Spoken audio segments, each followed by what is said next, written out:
So this is the Passionist Monastery. The Passionist priests and brothers own 27 acres here across Newburgh Road from Bellarmine.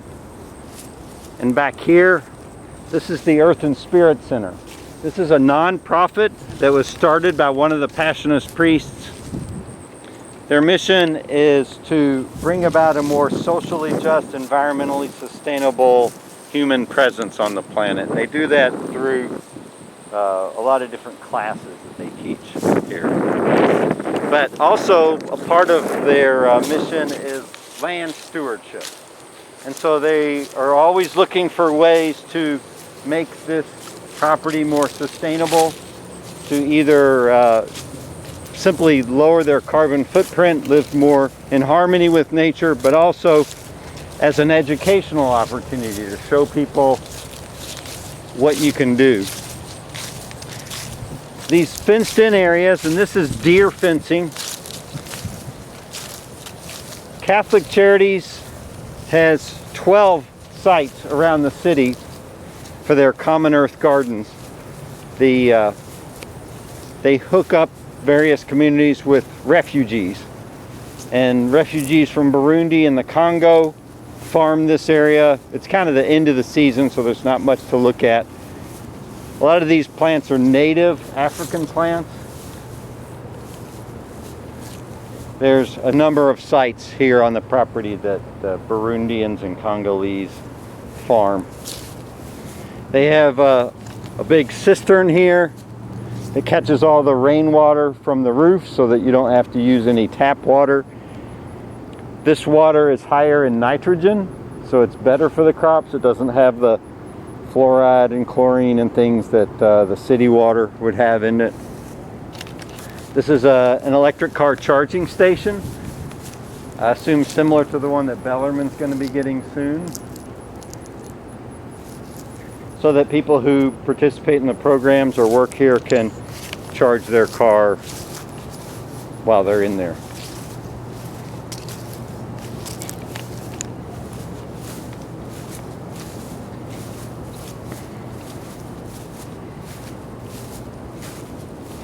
These are raised beds that the farmers use most of them for growing various crops. This one is used by the interns. So the Earth and Spirit Center has college interns that come. You can earn $500 stipend for a semester of 40 hours of work.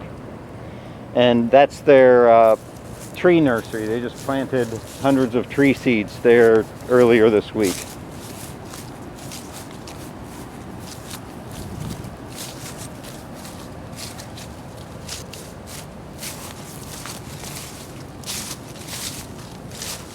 This is a composting system. It uses the 3 different bins.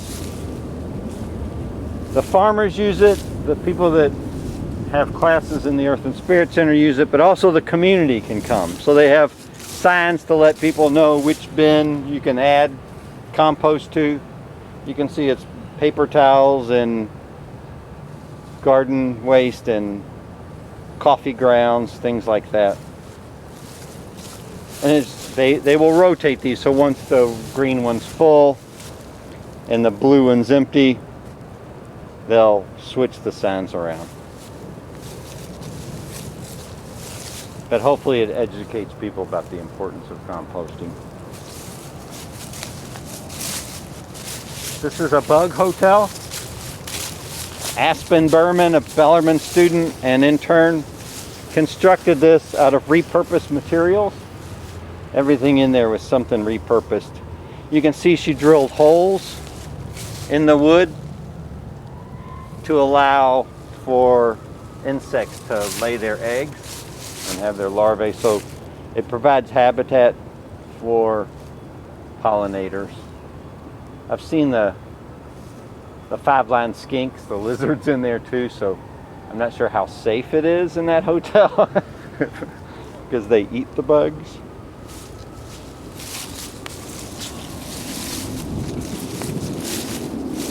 This is the beginnings of a food forest. So these are persimmon trees here. Again, all planted by interns.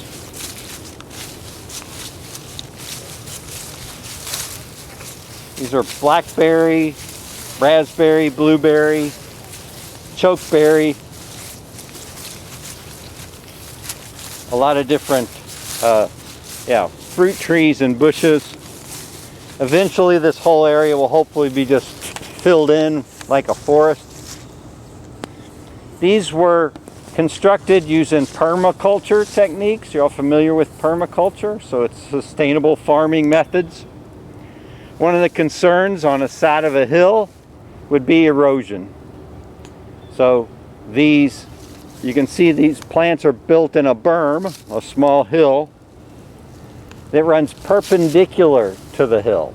So any water would come down, it wouldn't run down the berm. The berm would stop it because you had to use a level to line these out. On the upper side of these, there's a, it's called a swale. I don't know if you can see it. It dips down a little bit. So the swale captures the water, slows it down, the berm absorbs it.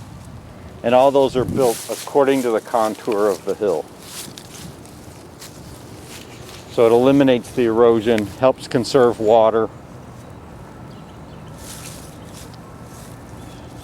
The idea of a food forest is to provide food for humans that want to come eat. Also provides food for the wildlife.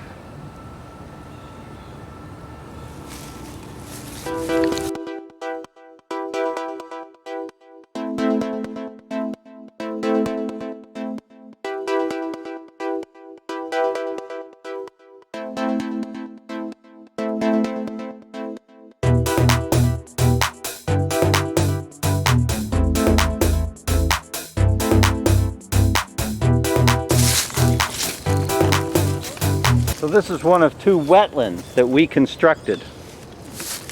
In 1937 there was a huge flood in Louisville. Most of the West End and downtown was inundated with floodwaters.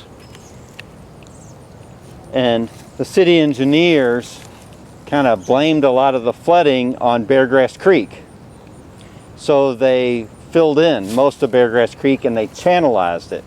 Made it really straight and steep banks so the water could get out of town quickly whenever there's a storm. The problem with that is it destroys the riparian ecosystem that's around a stream. And it adds to erosion because the steep banks that don't have stone on them, it's just going to continually add sediment to the Ohio River. But this was the original creek bed of Beargrass Creek, and it was filled in the 1940s. We found some old medicine bottles from the 1940s when we dug this up. We used bulldozers. Now, birds taking a bath, yeah.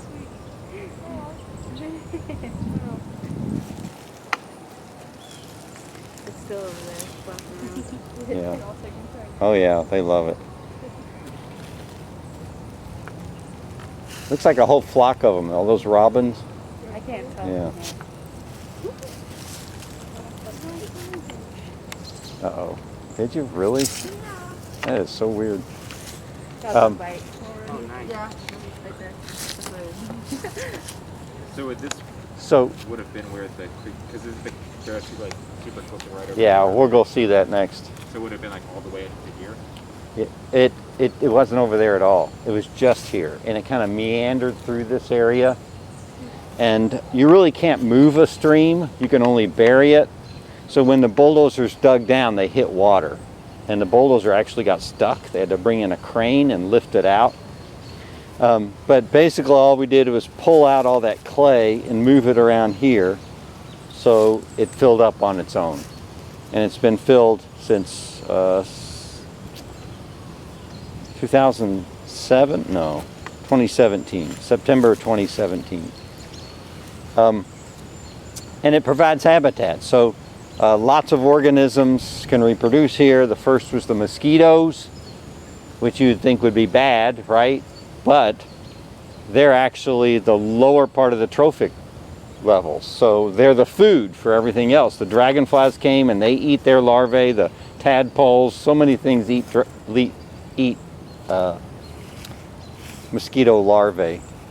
So yeah, they've been flourishing. We've seen ducks that are nesting here in the spring. We had 8 baby ducks last spring, and providing habitat kind of restores some of the riparian zone.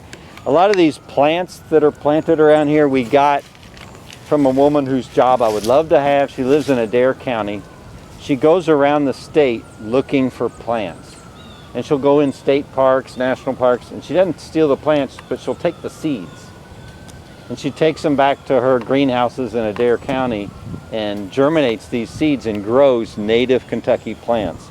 A lot of these are native wetland plants, obviously.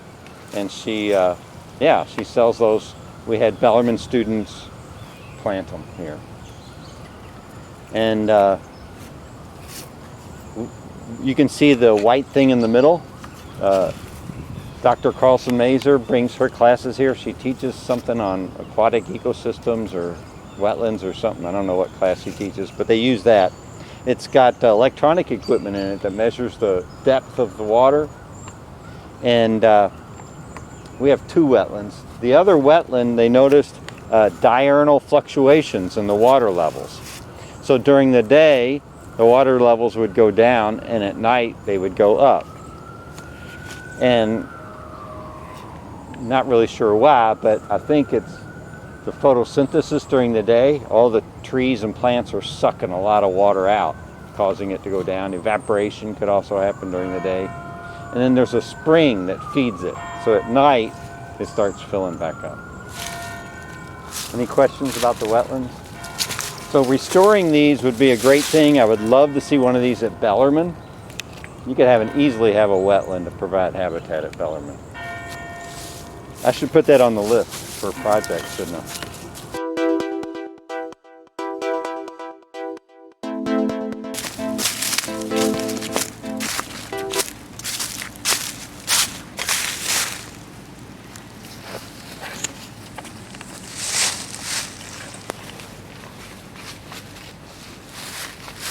So this is the channel that they call the South Fork of Beargrass Creek.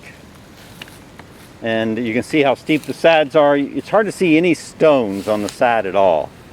Normally a creek this old, as old as Beargrass Creek is, not this section, but the creek itself, would have washed away all of the sediment over the centuries, millennia, and there would be nothing left but a stone or gravel substrate and banks with lots of stone, like it is at Big Rock Park.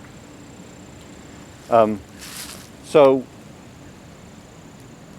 one of the other issues with flooding is the combined sewers. We have our sanitary and our storm sewers together, so they built these CSOs, combined sewer outfalls, and we're standing on top of one. If you look over, you can see the big door. The big steel door that opens up and lets the combined sewer water out into there. So that's why they have the warning sign about the combined sewer outfall, to avoid contact with stream after rain. And ways to prevent so much water from getting here would be what? Using less water when it's raining. Yeah, so every time you're adding water to the sewer system during a storm, like taking a shower, washing your dishes, anything, washing clothes, all that's going to add water to the system. Yeah, what else? Yeah, all that during a storm, yeah. And go ahead. Like in general, or like things you would do specifically during a storm? No, it wouldn't have to be during a storm. I guess have more green spaces or like areas on top of roofs Yeah. that would collect rainwater rather than just Right. shed it. Because all the rooftops are added to that. Rain gardens. Yeah, I was going to say, you all should think about rain gardens. Yeah, the rain gardens, instead of the downspouts going into the sewers, they should go into rain gardens and rain barrels, things like that. Yeah. The other thing about these combined sewers and the fact that it ends up here is You think about all the trash that people throw on a street. All those plastic straws that end up on the sidewalks. Well, they wash down into the storm sewers and then into here. And so that's how they end up in the ocean. Because somebody missed the garbage can or whatever. And now it's heading down to the Ohio and then down to the Gulf. So finding ways to, yeah, keep that trash out. Aren't they getting rid of CFOs? They are, yes. Somebody get rid of them? Thanks for bringing that up. They're building a huge tunnel underneath downtown that they will use as a big catchment basin to capture all of that water and bring it up. I mean, wait until after the storm's over, they pump it back up, so it holds millions of barrels. We can take this.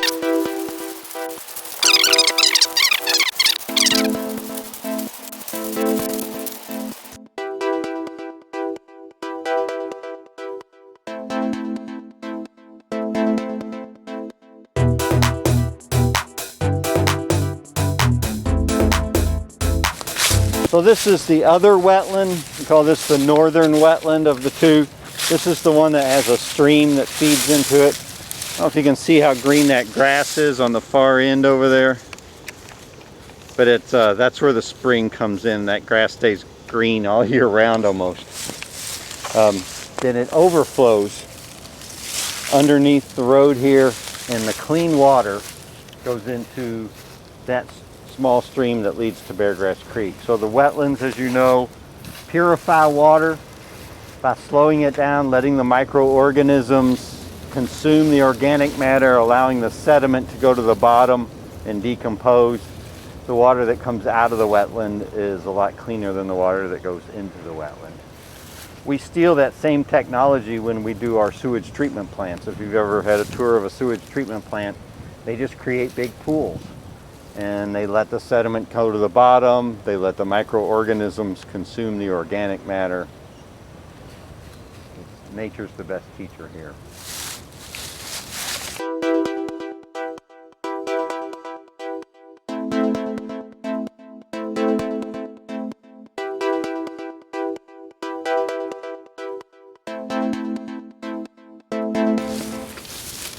So these greenhouses, we call them high tunnels because you can see how curved they are.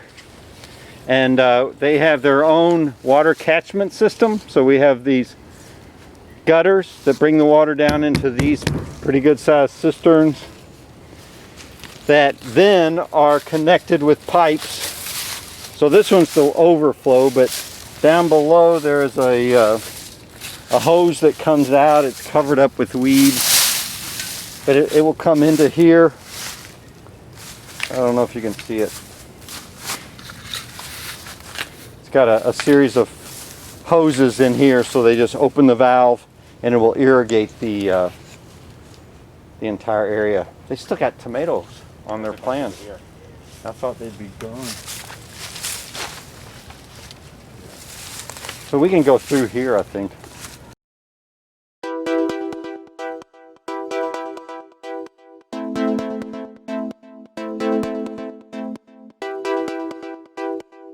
So what's the point of high tunnels or greenhouses?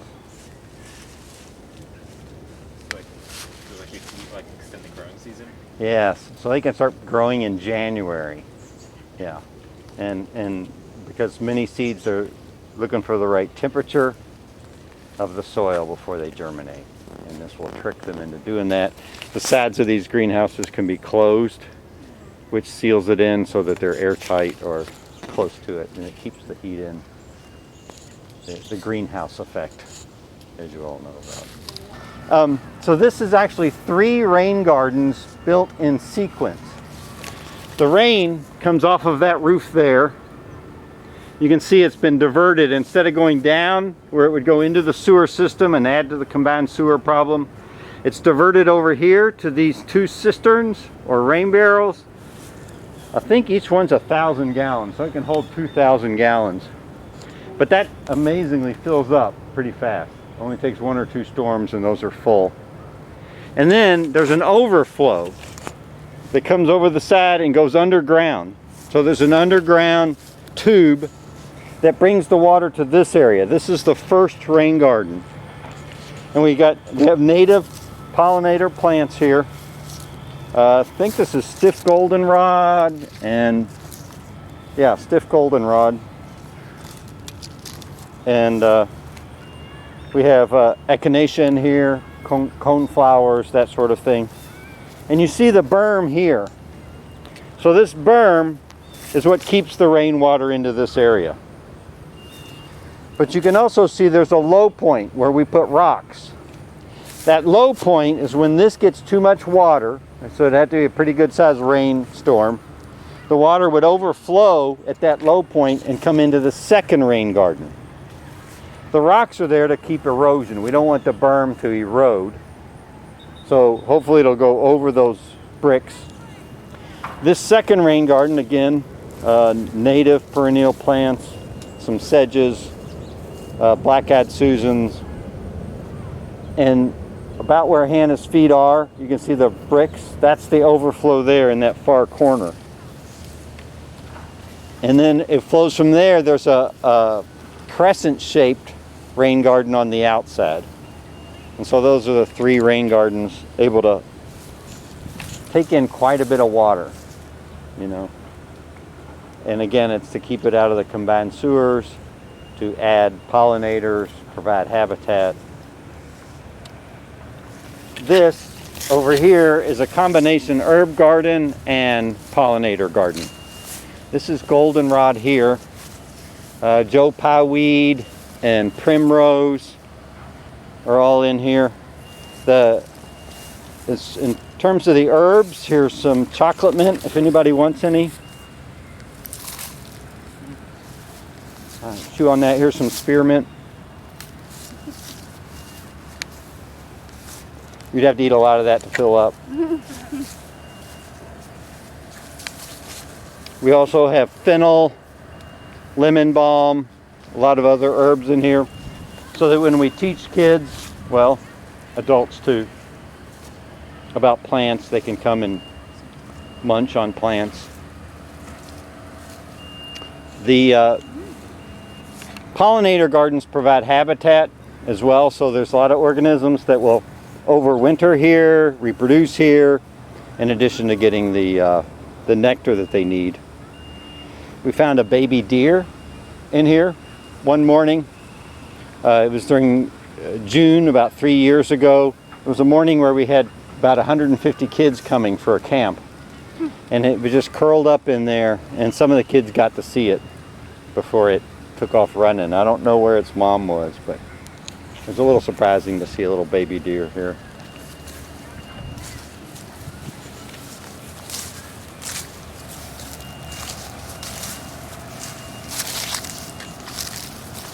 This is a native pawpaw tree. Here's another one here. These were hybrid trees. Kentucky State University developed these. They produce more fruit than the native wild ones, and they stay lower, so it's easier to pick the fruit. So we got 4 pawpaw trees here to grow fruit from. So, covered a lot. What time is it? Okay.